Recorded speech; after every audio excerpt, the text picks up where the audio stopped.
Hi everyone, thank you for taking the time to watch this video. I'm Meg and I'm joined today by Jerry Smiley, Project Manager for the Orange Line. And we are going to take the next few minutes to walk through the South Congress section of the Orange Line Light Rail project. This video will overview a presentation on the South Congress 15% engineering design options. This will give you the context you need to fill out the feedback options below as part of the virtual open house. Closed captioning is available in English and Spanish by clicking the CC button or the Settings button on the bottom right of the video window. The Orange Line team has established 8 working groups designed to dive a little deeper into each of the project's 8 sections. Stations serve as the boundaries for these working groups. For the SoCo working group, the boundaries are the Old Torf Station on the south and the Auditorium Station on the north. If you are interested in hearing about the section just south of this, be sure to check out the St. Ed's to Stastny working group video. To see the area north of here, watch the downtown video.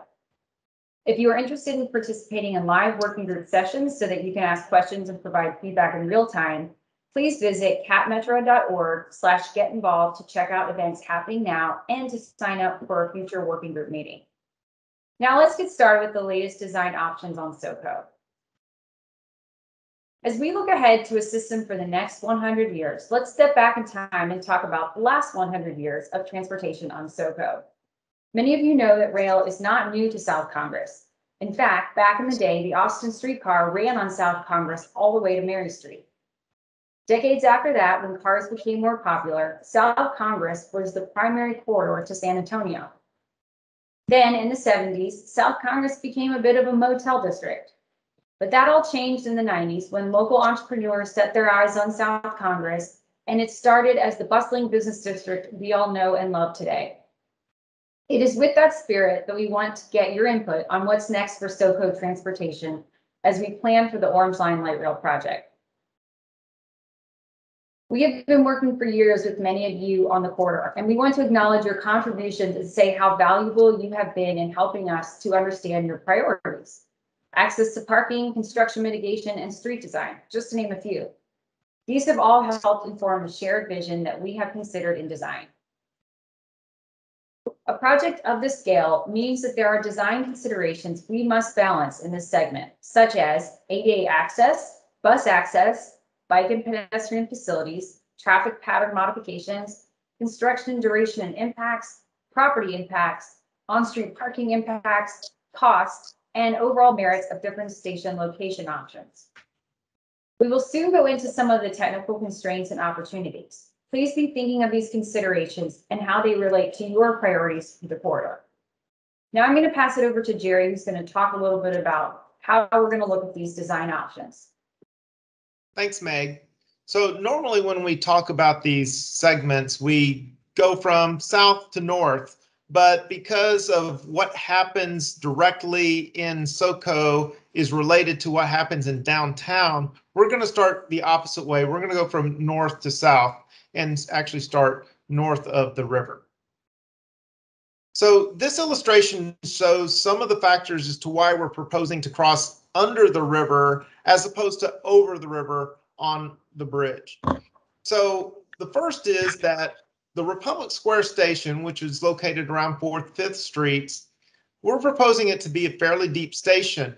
And that's because it has to have things like the platform level, the mezzanine level, and also a level to support the back of the house structures, things like the ventilation systems and the mechanical rooms. So it makes the stations fairly deep. So in order to rise up fast enough to get to an area where we would want to have a bridge, it's pretty challenging. But it's more than just that. You have a whole nest of utilities that are there in downtown, specifically between Cesar Chavez and 3rd Street. There is a significant storm sewer that drains a lot of West Downtown. There are water and wastewater mains that serve all of downtown, and the electric vaults that support the high-rise towers.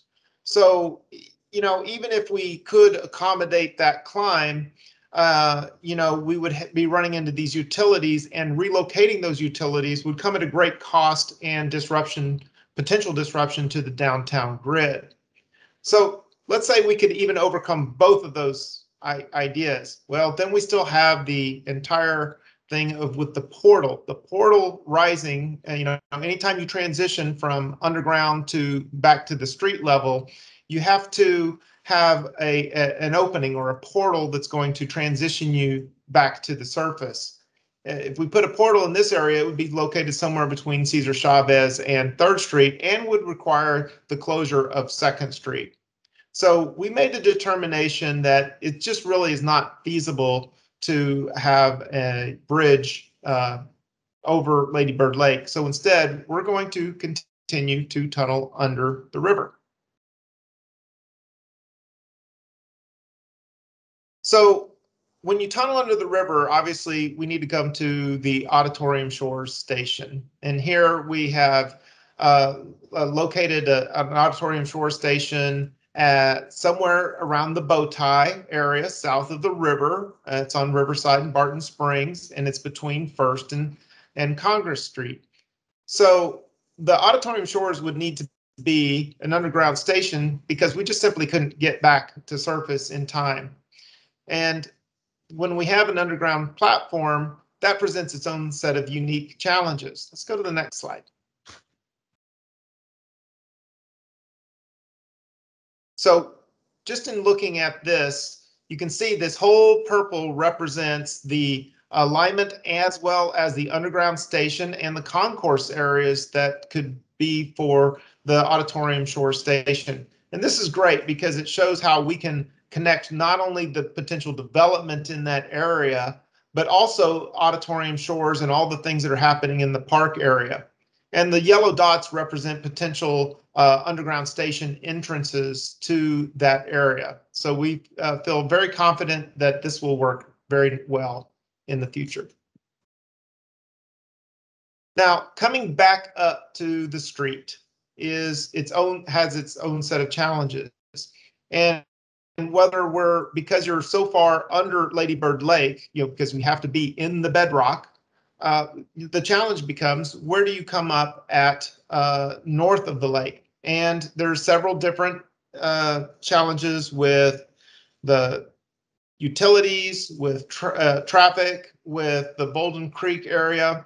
So really the first time we can actually daylight is just south of Bolden Creek on South Congress near the Nellie Academy area.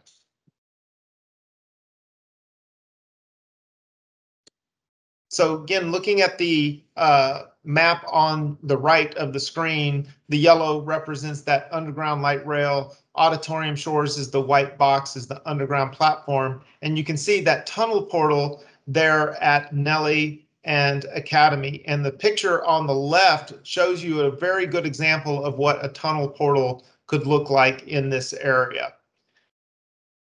For the short tunnel, or this is what we call option A, is to daylight onto South Congress as soon as possible.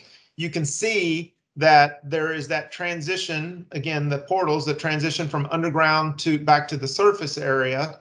And then it transitions to a surface light rail or street level light rail all the way down South Congress. And the first place that we can actually place a station on South Congress is the around the Lively Middle School area, and that's because it's flat enough to do that. Before that, as you are all familiar with, South Congress is a pretty steep hill, and in order to accommodate that station, it needs to be on a flat spot. So the SoCo station, the first place we can put it when it's at grade is right there, and then it would continue south towards Old Tour. So the long tunnel, or option B, gives us a little bit more flexibility on some things. As you can see, again, the tunnel is coming under the river to the Auditorium Shores, and it continues. But now the tunnel continues all the way up or down South Congress to the Leland, Crockett, Live Oak area. And that allows us to place the SoCo station in the heart of the SoCo business district. So, and it gives us a lot more flexibility because we're not chasing the grade of the SoCo hill. Then we can put the underground station where we would like to put it. It can be down, as far as Music Lane, or it can be a little bit further south on, near Mary Street, but we can put that underground. It gives us a lot more flexibility here. And again, so it portals there at Leland, Live Oak area, and then would surface and again, surface all the way to Old Tor. Thanks, Jerry. Here's a side-by-side comparison of those two options on a map and a high-level look of what the station area could look like. While the aerial engineering drawings we looked at earlier are designed to show us what the project could look like from above, these diagrams, called cross-sections, help to show us what the project could look like if we were standing in the middle of the street looking at the station area.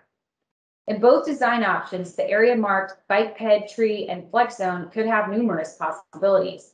And these are areas that will be the subject of future design workshop. Today's discussion focuses on general differences between the tunnel options because we need to get your feedback on that first before specifying where trees, benches, and things like loading zones would go. So looking at option A, the surface station. In much of the Orange Line corridor, we are able to provide full and separate bicycle and pedestrian facilities with a tree zone in between. In option A, we would be adding a transitway to the center of much of SoCo. So it would get pretty tight in that station area. So sometimes we have to reduce or even eliminate the tree zone, which allows us to keep the bicycle and pedestrian facilities while still minimizing the need to acquire new right-of-way.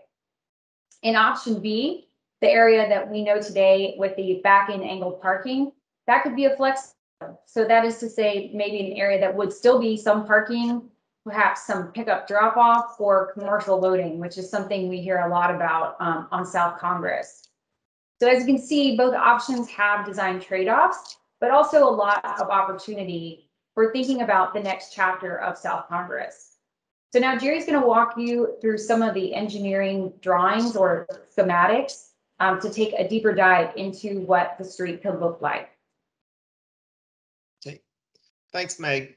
So when we're looking at engineering schematics, not everybody thinks like that. So I want to explain a few things to you all so you can kind of orient yourself. The first thing is, where are we? The directions are the right-hand side of your map is to the north or towards downtown, and you see the Texas School for the Deaf and Music Lane there are on the right-hand side of your map. And to the south is on your left-hand side of your map, and you can see the Lively Middle School track. The legend is really important because it gives details as to what you're looking at. You can see that the solid red and blue lines indicate the north and southbound tracks, and things like the black lines and the blue lines that are dashed represent what the existing and the proposed right-of-way limits or the edge of the project can be. When we zoom in on that, you'll be able to see this a lot better. On the right-hand side, you have the seafoam green color. That is in the middle of South Congress. That represents your street level guideway. The sky blue color is important because that's your retained cut or your portal area where you transition from underground back to the surface. Orange represents aerial guideway, which we don't have on this particular segment. And of course, the purple is representing the underground guideway that we'll see. The hatched marks is where you'll see the station platform. Now, the yellow and the green and the magenta colors are important because those represent the sides of the, if you have the transitway in the middle, you have your roadway. The yellow, green, and magenta represent the sides of your roadway section, and that is your sidewalks and your bike paths and your tree furniture zones. Let's go ahead and zoom in on a little bit more. So again, we're going to start here around the Texas School for the Deaf, which is up on the right-hand side of your screen. And you can see there in the middle of South Congress, there's that purple. That purple represents the underground portion. That's the tunnel. And of course, that goes all the way into downtown. The sky blue area is that transition zone from the underground portion back up to the surface. Because it's a retained cut, as you can see in the cross section in the bottom right there, the bottom left, you can see that the train is below the level of traffic. And because of that, you have to close the through traffic between Academy and Nellie. So that means it would be right in, right out on those particular streets. You would not be able to make left turns from South Congress on either one of those streets. So that's because you have the portal there. And then as you see, you come out of the portal and you're starting to go back up the hill as you go southwards. And this is where it's in the center of the street. Anywhere where you have those traffic lights or the traffic signals indicated there, that's where you can make designated left-hand turns. And you see in some areas, like right there, we have the left turns widen out the right-of-way slightly in order to accommodate those movements. So as we continue south through the heart of the South Congress Business District, you continue to be in the middle of the street, and then you could start to approach the station. And the tracks here widen out a little bit in order to go around on either side of the center platform. And the center platform is located just right there next to Lively Middle School. And again, this is the first spot where we could really put a station because of the grade or the slope of South Congress. So this is the best spot that we can do it. It does cause us to widen the right-of-way just a teeny bit. A normal right-of-way in this section is about 120 feet. And here we're looking at approximately 127 feet. And then, of course, the tracks come back together as you leave the station and head towards Old Torf to south.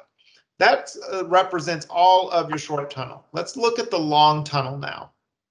So on the long tunnel, you see it's all purple. That's because we're underground almost the entire way. So again, Texas School for the Deaf is on the right-hand side of your screen, and we're going underneath the SoCo Business District.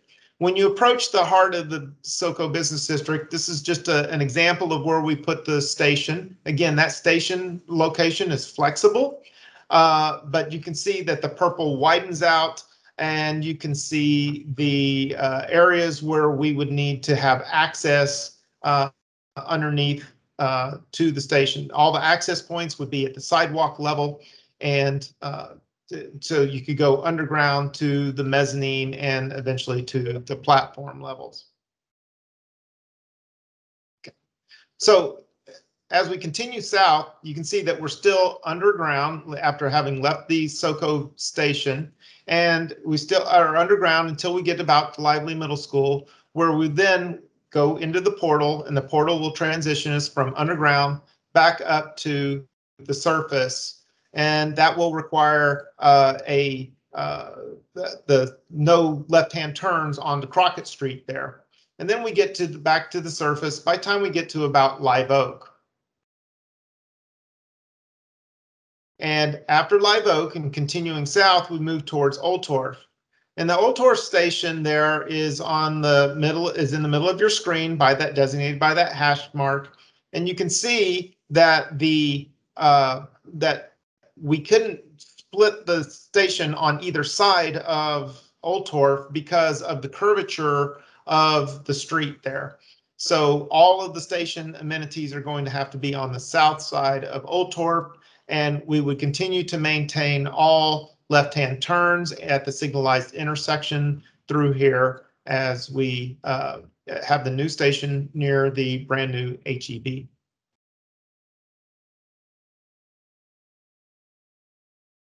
Thanks, Jerry.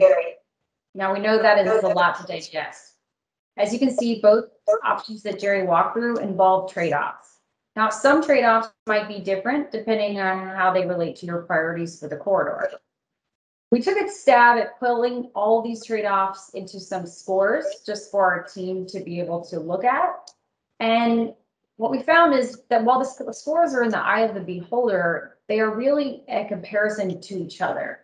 So again, this is just something we wanted you all to look at as an initial comparison based on some qualitative and quantitative assessment. and I'll walk through it with Jerry, but please know that we want your input and have populated the next slide as a means of just starting the conversation for online feedback. So Jerry, take us away with explaining some of the trade-offs we see on the corridor. Sure. So as Meg had talked about earlier in the presentation, there are numerous design considerations that are important here. And at first glance, you can see that the long tunnel definitely has some advantages as it comes, as we discussed, and particularly with the bicycle pedestrian facilities or maintaining existing traffic patterns, as well as that flexibility of the station location. However, that does come with some trade-offs in you're likely to have a much longer construction duration in this area if it's tunnel.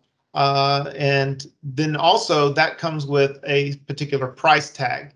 So there are these trade-offs that we have to balance. What is important to the community versus, in the short term, as well as what's important to the entire region in the long term.